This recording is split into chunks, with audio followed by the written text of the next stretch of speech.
Pada pagi hari tanggal 16 Februari 2016 jam 7 pagi di Jesi, Provinsi Zhejiang, seorang petugas kebersihan hendak mulai membersihkan sebuah kompleks apartemen. Dia sekilas melihat sebuah manekin tergeletak di bawah pohon terdekat. Saat dia hendak marah kepada para penghuni karena membuang sampah sembarangan lagi, tiba-tiba dia melihat ada genangan darah di sebelahnya.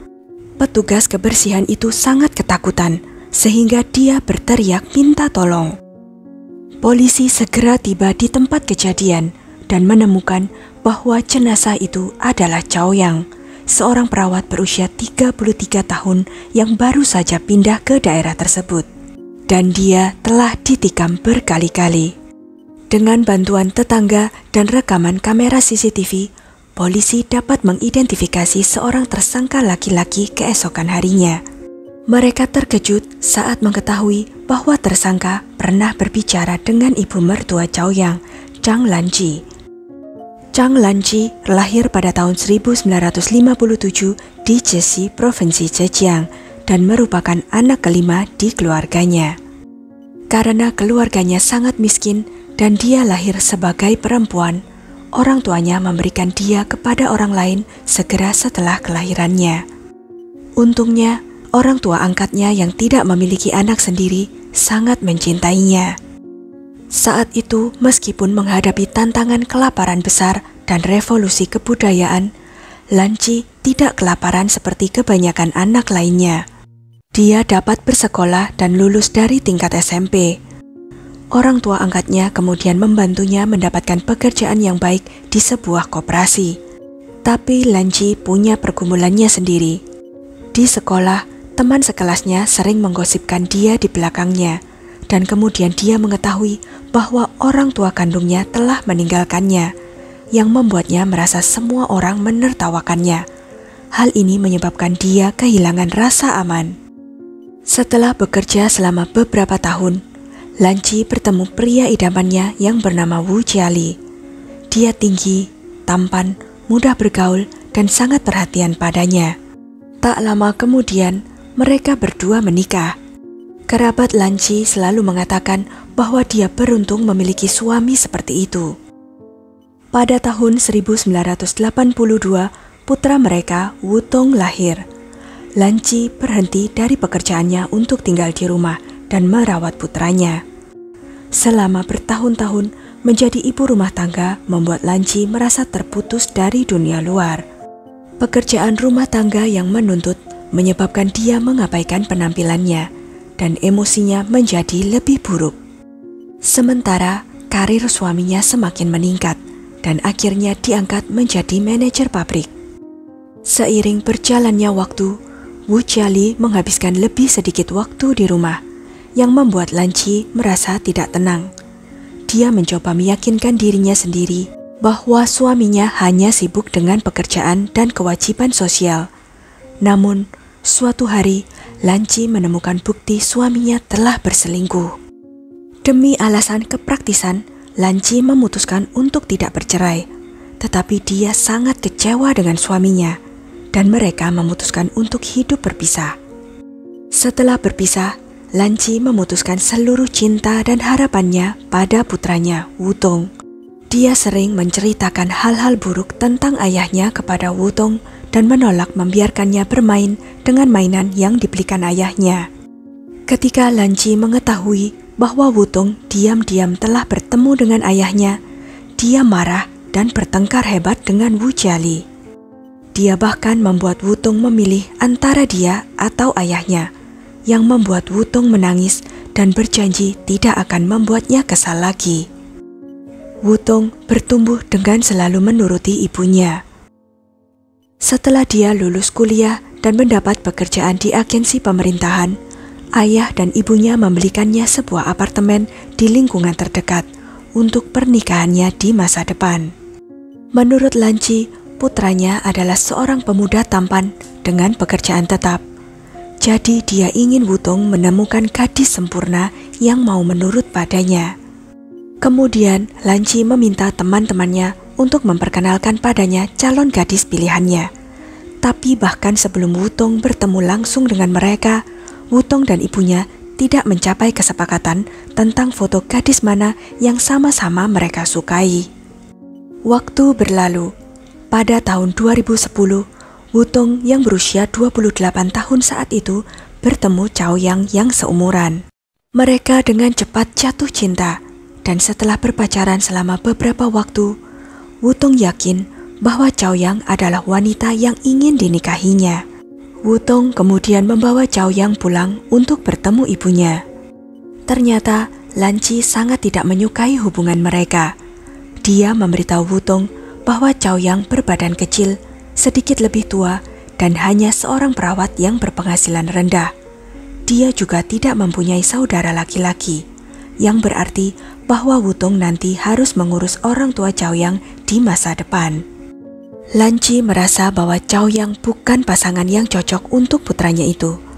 Namun Wutong tidak peduli dengan hal-hal seperti itu. Di matanya, Chaoyang adalah wanita yang positif, manis, berpendidikan tinggi, dan pengertian, yang sangat berbeda dibandingkan ibunya yang kuat dan suka mengendalikan. Wutong merasa nyaman dan senang ketika dia bersama Chaoyang. Meskipun Lanci terus menyuruh Wutong untuk putus dengannya dan bahkan menelepon Chaoyang untuk memintanya mengakhiri hubungan mereka, Wutong menolak. Jadi Lanci berpura-pura sakit dan menangis dengan histeris.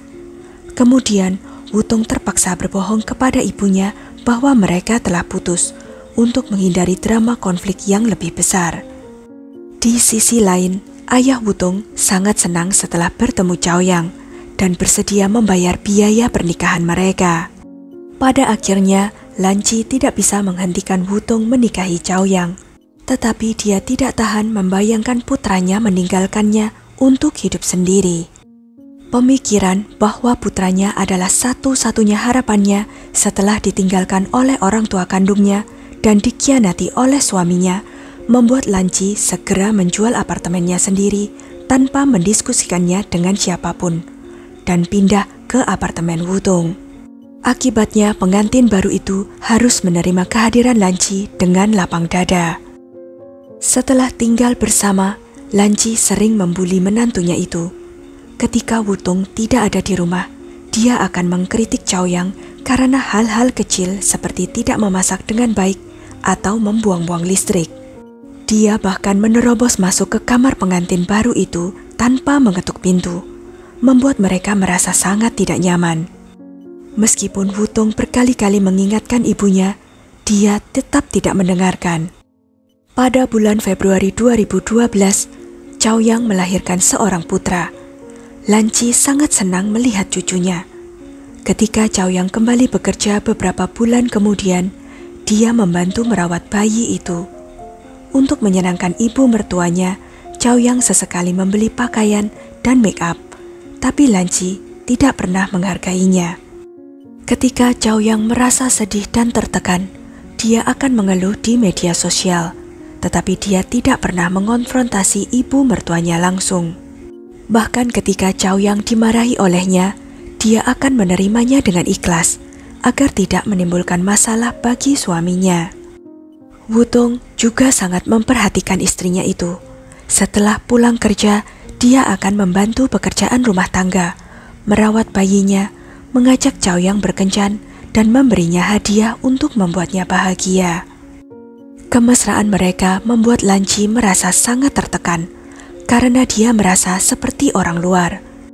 Satu-satunya penghiburannya adalah Chaoyang sering bekerja shift malam di rumah sakit, dan tidur di rumah pada siang hari, sehingga memberinya lebih banyak waktu berduaan dengan putranya.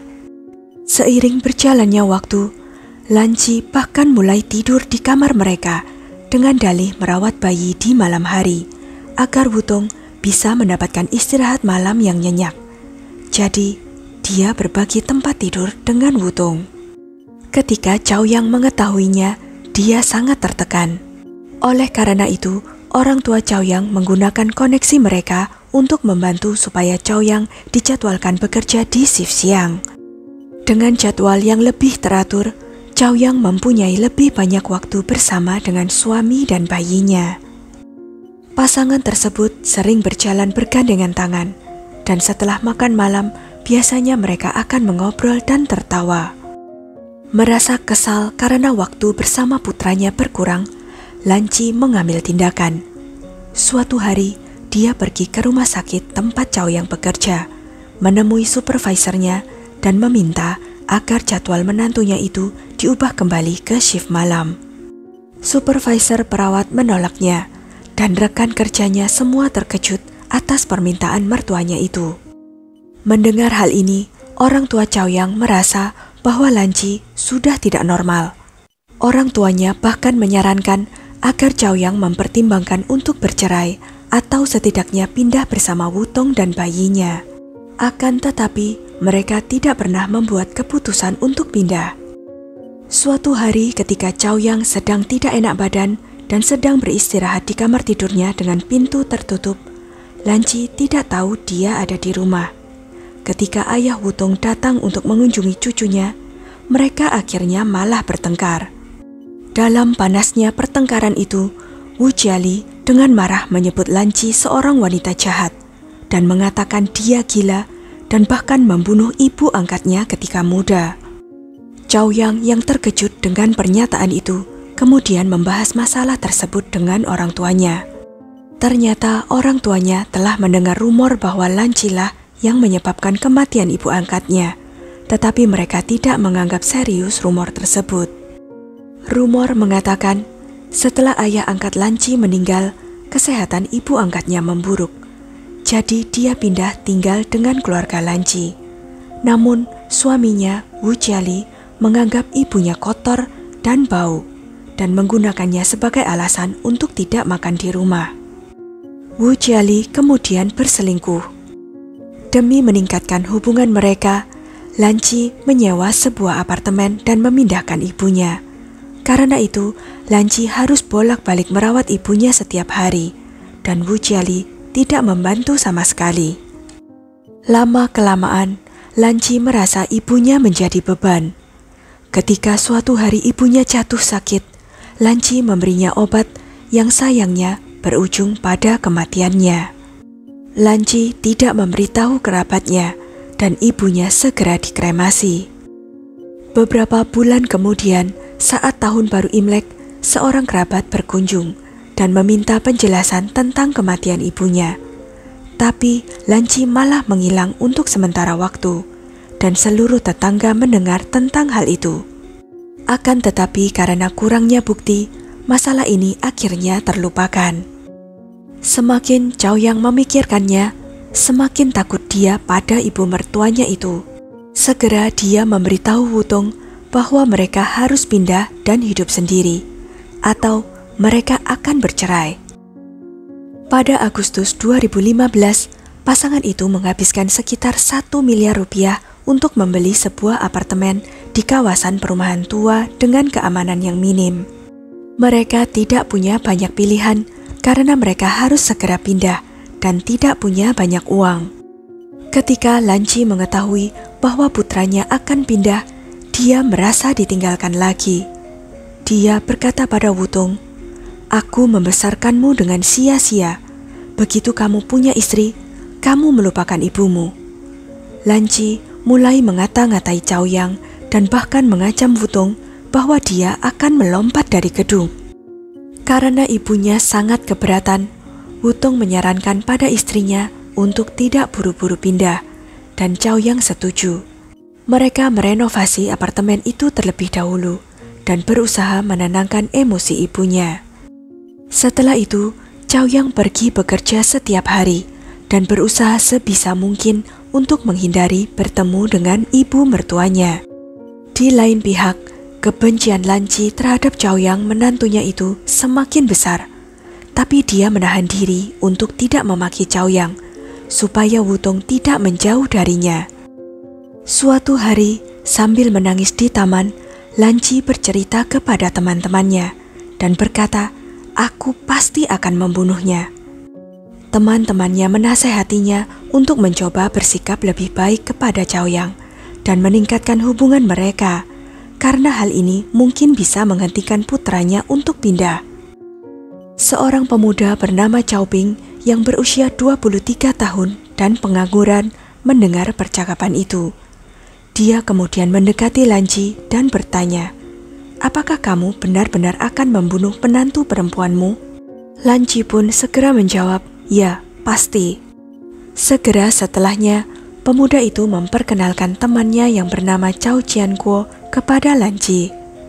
Jianguo mengatakan padanya, "Aku bisa melakukan apa saja jika kamu membayarku uang yang cukup. Anakmu bisa menikah lagi jika istrinya meninggal. Itu bukan masalah besar. Aku akan membuatnya seperti kecelakaan, dan takkan ada seorang pun yang tahu." Lanci sangat senang dengan rencana itu. Dia bahkan membelikan Jianguo beberapa baju baru dan memberinya uang untuk membeli skuter agar mudah kemana-mana. Beberapa bulan kemudian, Wutong, Chaoyang, dan putra mereka pindah ke apartemen baru. Lanci dan Jianguo menyetujui pembayaran sekitar 350 juta rupiah, dengan 100 juta dibayar terlebih dahulu kepada Jianguo untuk melenyapkan Chaoyang. Jianguo mempelajari rutinitas Chaoyang dan membuat beberapa rencana pembunuhan. Namun, Lanci menolak semuanya karena bukan seperti kecelakaan. Jianguo merevisi rencananya, tetapi kemudian Lanci menjadi ragu-ragu. Hingga pada awal tahun 2016, Wutong berlibur ke Nanjing bersama Chaoyang dan putra mereka. Mereka bertiga bersenang-senang, dan Wutong secara teratur membagikan momen bahagia ini di WeChat-nya. Ketika Lanci melihat ini, dia sangat marah. Dia merasa tidak dianggap, karena Wutong bahkan tidak memberitahunya kapan mereka akan berlibur. Dan dia tampak sangat bahagia dengan Chaoyang. Lanci merasa bahwa Chaoyang telah benar-benar merebut Wutong darinya, sehingga kemudian dia memerintahkan Jianguo untuk menghabisinya. Pagi-pagi sekali, tanggal 16 Februari 2016, mereka pergi ke kawasan apartemen Wutong. Sekitar pukul 6 pagi, saat Chaoyang hendak berangkat kerja, Lanci mendekatinya dan menggiringnya ke pojokan. Jianguo kemudian keluar dari persembunyiannya dan menikam Chaoyang beberapa kali. Karena khawatir Chaoyang masih hidup, Lanci lanjut menikamnya sampai dia terjatuh. Jianguo segera meninggalkan tempat kejadian, sementara Lanci dengan tenang dan memastikan pakaiannya bersih, kemudian naik ke atas menemui cucunya. Setelah tragedi itu, Wutong merasa hancur. Dia tidak percaya istrinya yang baik-baik saja pagi itu telah terbunuh secara tragis di luar gedung apartemen mereka. Sementara itu, Lanci tetap terlihat tenang. Wutong dan Lanci kemudian dibawa ke kantor polisi untuk diinterogasi. Setelah Lanci dihadapkan dengan identifikasi dari tetangga Wutong dan bukti rekaman CCTV, dia terpaksa mengakui bahwa dia mengenal pelaku. Polisi berhasil menangkap Jianguo pada malam yang sama di Provinsi Henan yang berjarak ratusan kilometer jauhnya saat dia melarikan diri dengan bis. Tak luput, perantara mereka, Chow Ping, juga ditangkap. Dia belum menerima uang apapun sebelum penangkapannya itu.